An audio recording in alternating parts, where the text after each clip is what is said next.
Hello, नमस्ते। आप सभी को आज की दिन की ढेरों ढेरों शुभकामनाएं। आज का दिन था मंडे, था मतलब चल रहा है, 12 बजे के बाद चेंज होगा। तो आपका सभी लोगों का आज का दिन बहुत अच्छा गया होगा। तो आज मैंने सोचा कि आज खुशी के ऊपर एक अनुभव शेयर किया जाए या कुछ साझा किया जाए, या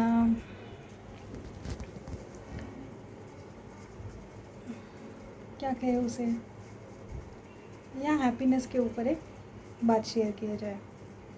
तो हैप्पीनेस क्या है, हैप्पीनेस हम कैसे पा सकते हैं, और हैप्पी रहने के लिए हम क्या कर सकते हैं, क्योंकि इस मृत्यु लोक में हमें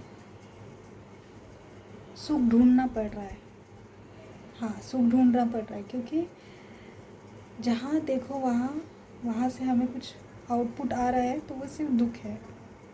तो हमें सुख ढूंढना पड़ रहा है। तो सुखी रहने के लिए हमें क्या करना पड़ेगा, हैप्पीनेस के लिए हमें क्या करना पड़ेगा, और ये हैप्पीनेस आएगी कैसे।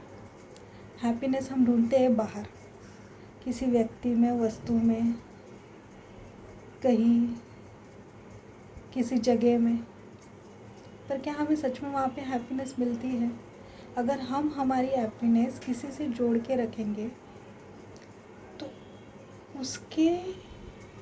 उसका जो हमें बैक आएगा, वो हमें जो वापस करेगा, वो तो दुखी होगा, क्योंकि हमने अपनी अपेक्षाएं वहाँ से लगा रखी हैं, ना। और इंसान की बुद्धि है, उसको ना दुखी रहना ही अच्छा लगता है। उसको लगता है कि दुखी रहने में ही सुख है, और वो अपना दुख बार बार हर जगह बांटता रहता है कि आज मेरे साथ ये हुआ, आज मेरे साथ वो हुआ, आज मेरा दिन ऐसा गया। तो वो हमेशा अपना दुख बांटता रहता है कि आओ भाइयों, सुनो मेरी बात, कि आज इतना दुख मुझे दिया गया है। उसको अच्छा लगता है, उसको सुख बांटने से ज़्यादा दुख बांटने में सुकून मिलता है। तो जब हम ये सोचने लगते हैं कि दुख में ही सुख है, तो फिर उसका दुख हमेशा बढ़ेगा, वो खुशी को महसूस नहीं कर पाएगा।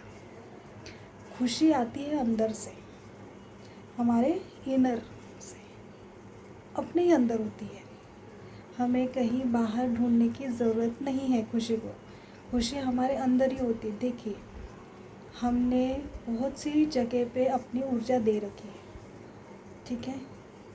हमने हमारा समय जैसे हमने सबको बांट रखा है कि हम 9 to 5 ऑफिस जाएंगे, उसके बाद हम घर जाएंगे, उसके बाद हमारा ये टाइम हम दोस्तों के साथ रहेंगे, उसके बाद हमारा ये रहेगा, हम पबजी खेलेंगे या जो कुछ भी है। तो इतना सब करके भी अगर आपका मन आपका शांत नहीं है, तो आपको अनहैप्पी फील होगा। आप हैप्पी फील ही नहीं कर पाओगे। कैसे फील करोगे? क्योंकि आपने पूरे दिन में खुद को स्थिर रखा ही नहीं। आपने दिन भर मतलब काम किया, ठीक है। काम होने के बाद आप घर से आए, वहाँ से रेडी होके आप बाहर गए, मतलब आप घूम ही रहे हो। आपने एक जगह पे खुद को बिठा कर 5 मिनट आंखें बंद करके खुद से कुछ सवाल किए हैं? खुद से सवाल किए आपने? नहीं।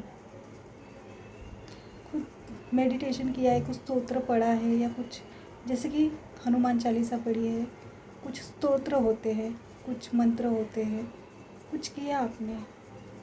खुद को जोड़ा है ईश्वर से आपने? दिन भर तो आप भागा दौड़ी कर रहे थे, तो आपको हैप्पीनेस मिलेगी कैसे? हम जब तक ईश्वर से जुड़ेंगे नहीं, हम उनसे कनेक्ट करेंगे नहीं, तो हमें हमेशा हमेशा ही दुख ही मिलता रहेगा। हम हमेशा, हमारी बॉडी ना स्ट्रेस में रहेगी, इसको सुकून महसूस नहीं होगा, नहीं होगा। हमें देखिए, सुख और खुशी दो अलग चीज़ें, समझिए। सुख और खुशी अलग चीज़ है। सुख मतलब प्लेजर, प्लेजर मतलब अगर आपकी इच्छा हुई पाव भाजी खाने की और आपने वो खा ली तो आपको वो क्षणिक सुख मिल गया, आपका प्लेजर क्लियर हो गया। जैसे कि आपको अगर आईफोन चाहिए, आपने ले लिया, खुशी मिल गई, सुख मिल गया, खुशी नहीं। क्योंकि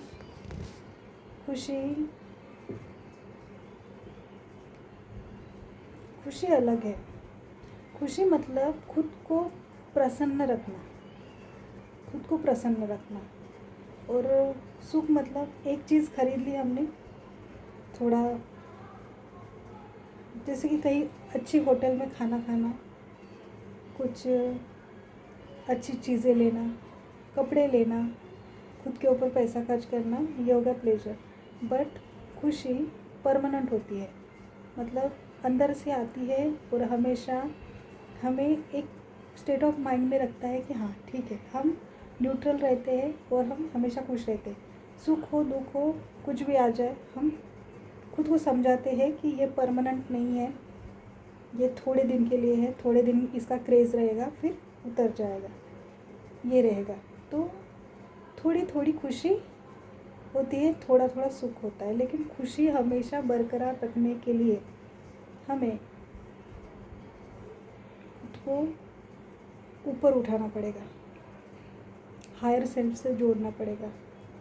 हमने अगर सुबह की शुरुआत, जैसे कि जो ब्रह्म मुहूर्त होती है, ब्रह्म वेला, अमृत वेला जिसे कहते हैं, वो होती है 3:30 से लेके 5:30 तक। उस समय अगर हम उठ रहे हैं, खुद को मोटिवेट कर रहे हैं, मेडिटेशन कर रहे हैं, या शांत बैठे हैं, मालिक से खुद का कनेक्शन जोड़ रहे हैं, कोई नाम जाप करता है, कोई मंत्र जाप करता है, हर अपने अपने अनुभव के हिसाब से जो जिनको सही लगता है अगर वो करता है, तो आप देखेंगे कि आपका एक आनंद ना वो दिन ब दिन बढ़ेगा।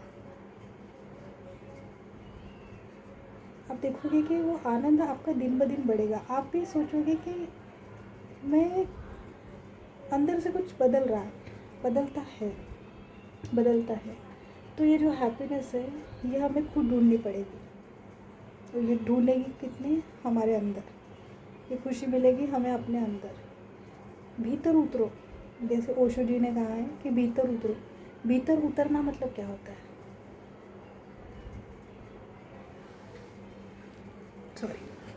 भीतर उतरना मतलब क्या होता है? भीतर उतरने का ही अर्थ है कि हमारे विचार किसी भी चीज़ के लिए आए तो हमें किसी चीज़ के लिए हाइपर नहीं होना है। हमने सोचना है कि इससे अगर हम यहाँ पे हमारी एक्टिविटी ज़्यादा बताएंगे तो हम खुद को, हमारे माइंड को हमें खुद उतना ट्रेन करना पड़ेगा। जैसे हम माइंड को ट्रेन करेंगे वैसे ही हमें हैप्पीनेस मिलनी चालू होगी। क्योंकि हम हमेशा ये सोचेंगे एक चीज़ के ऊपर, एक परिस्थिति के ऊपर, एक सिचुएशन के ऊपर हम ये 2 बातें सोचेंगे, इस पे एक्शन लेना है कि इसे न्यूट्रल देखते रहना है। अगर हम कुछ एक्शन लेंगे ही नहीं तो वो अपने आप शांत हो जाएगा। जैसे कोई आकर हम पर बातों से अटैक कर रहे हैं, लेकिन वो बातें हमारे लिए कुछ मायने नहीं रखती, मतलब वो गलत है, हमें कुछ मायने नहीं रखती, तो हम चुप है। और वो आएगा, वो जितना बकना है वो बोलेगा, वो शांत हो जाएगा। इससे उसका जो कुछ है अंदर वो भरा है वो बाहर निकलेगा और वो शांत हो जाएगा। और अगर हम एक्शन लेंगे तो उसकी बातें हम पर असर करेगी, लेकिन अगर हम शांत है, चुप है, तो हमें उसकी बातों का कुछ फ़र्क नहीं पड़ेगा, कुछ नहीं फ़र्क पड़ेगा। तो ऐसे करके हम खुशी को पा सकते हैं। तो यही था, अपनी खुशी हमारे पास ही है। अपने अपने उम्मीदें लोगों से ना जोड़े, खुद की उम्मीदें खुद से जोड़े और अपनी खुशी को बचाएंगे। Thank you.